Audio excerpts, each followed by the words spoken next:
welcome to Keeping It Real with KC. I am your host, KC Phoenix, and this is the weekend show. For those who may not know, who may be new to this, Keeping It Real with KC is mostly a weekend show. The My Daily Thought is a supplement to Keeping It Real with KC. On the weekend when I do Keeping It Real with KC, I usually do things like movie reviews or album reviews, or I talk about sports, or whatever else I decide to talk about. Wacky news, which I love when I can do the wacky news week. If I could just do this show every weekend, make it a wacky news weekend, I probably would. But obviously I want to mix things up. And also the reason that I love doing sports is because I don't follow sports. It's never been my thing. And if you don't know why, listen to some of my older podcast episodes and I explain why I'm not really a sports person. However, it's fun covering sports because I learn something new every time. So yeah, and here we are again, just like when I covered about the women's soccer league as well, because I didn't know how many teams there were and yada, yada, yada, which for those who may not know, there are 9 teams. And they are more than likely planning on adding more. And that's just an example. For this, I know who Tim Tebow is. Several people know who Tim Tebow is. I did not know that Tim Tebow had a dream to be a baseball player because I knew he played football. That much I did know. Even though I don't follow sports, I mean, everyone knows who Tim Tebow is. So that I knew. So now I happen to come across this, and usually when I do my sports stuff, I go to sporting it's ING, so sportingnews.com is usually where I get my articles from because they have a lot of stuff there, and I find things from time to time that are interesting, which is where I found the hidden camera in the football players' locker room story on Sporting News. So yeah, so here I am again. And then I'm scrolling through, and then I see the title of the article, Tim Tebow will be back with the Mets in 2021 to continue chasing his MLB dream. And I'm like, wait a second. He's playing baseball? So, yeah, I didn't know that. So now I'm learning that. And this story came out November 25th, but it's still interesting to me. So, yeah. It says, Tim Tebow is not giving up on his MLB dream. The Mets outfielder will continue his baseball career and his quest for the majors in 2021. Okay, now I'm confused. I thought the Mets were the majors. Wait a minute. The Mets outfielder will continue his baseball career and his quest for the majors in 2021. After the minor league baseball season was canceled in 2020 due to, well, we all know. All right. On Monday, Mets president Sandy Alderson confirmed the former NFL quarterback would return to the franchise this season. Alderson said he recently spoke with Tebow and told him that he didn't want to see him give up on his dream due to the stuff going on in the world, according to the New York Post. He said, so I talked to Tim Saturday in between Florida football and some other SEC obligations, Alderson said. He's anxious to come back, and I told him, look, why would you want to end your quest on a related reason? I don't like bringing up that stuff because I consider it's been politicized and we don't talk politics on this channel. You didn't get a chance to perform this year. He was hurt a little bit the previous year. So I think Tim is committed to coming back.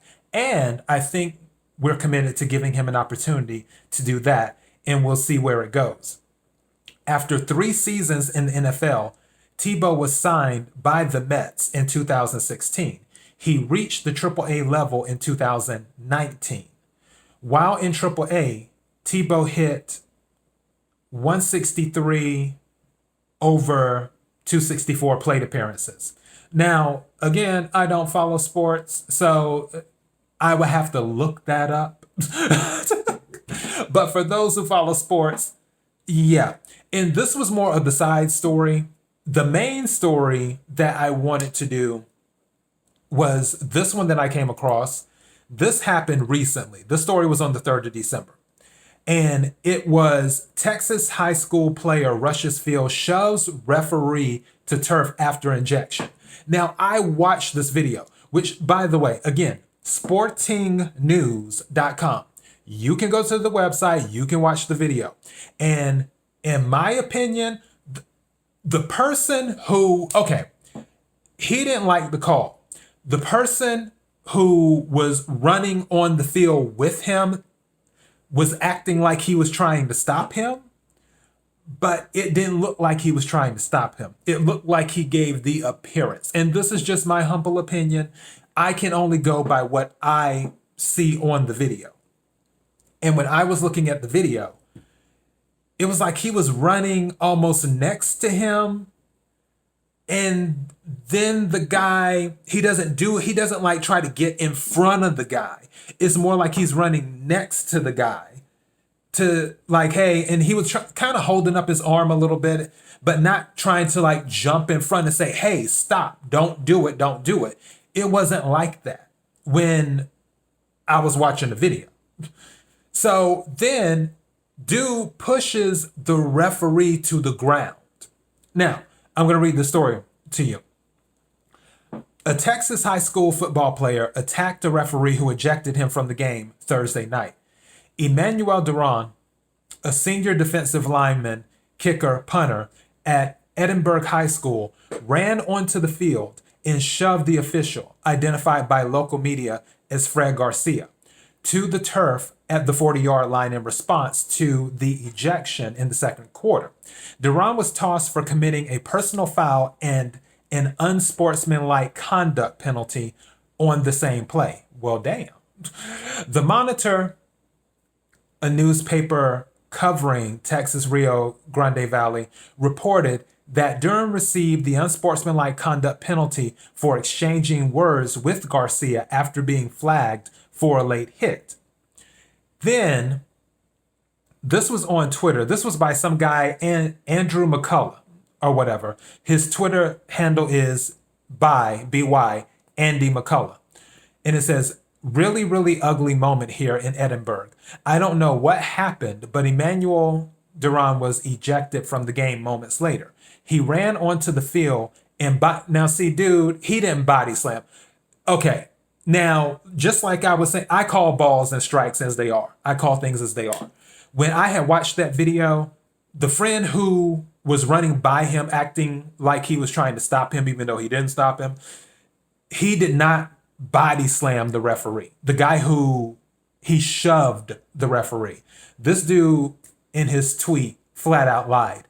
That is not accurate. If you watch the video, he did not body slam him. But anyways, he said, moments later, he ran onto the field and body slammed the ref who ejected him. Ref is still down on the turf. He didn't body slam him. He shoved him. All right.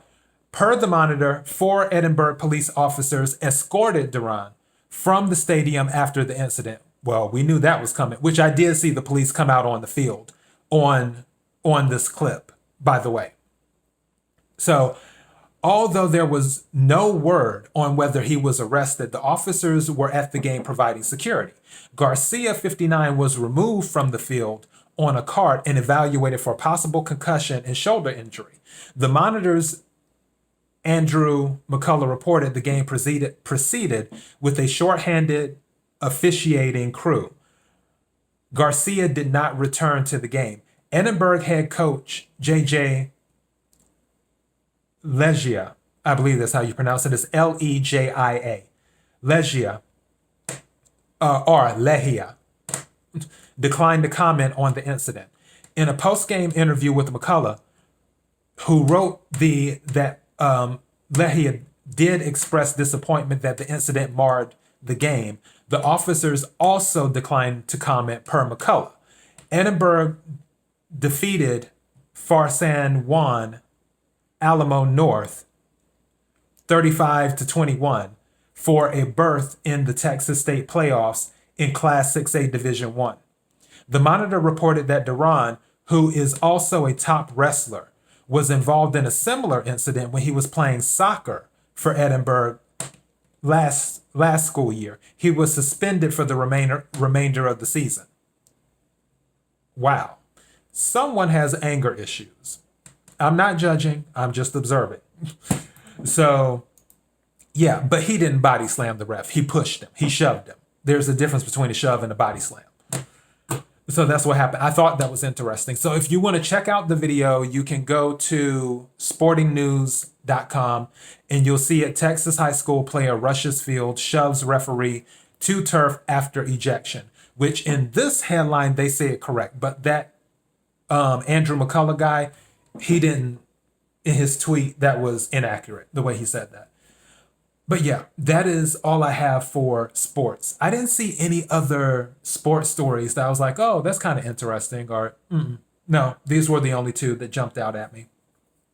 So that's all I have. Obviously, I will be working on uploading some old episodes to IGTV.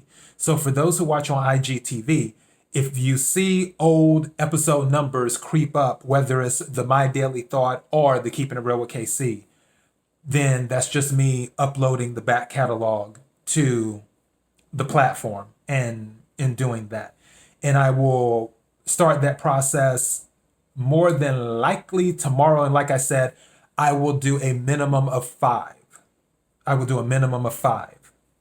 So the rest of the day, I have to finish with this show, with the editing, and then my other show, I have to upload it, get that done.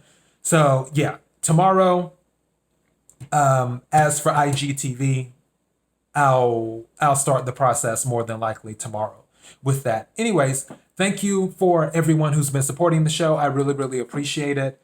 Yeah, I don't really have anything. Everything is just pretty mellow right now. I'm just waiting on my grocery to be delivered, and there is another delivery that's missing in action, but Nordstrom is trying to hunt it down right now. So yeah, that's another story for another day. KIRWKC.com, main podcasting platform. KIRWKC on Instagram, on Twitter.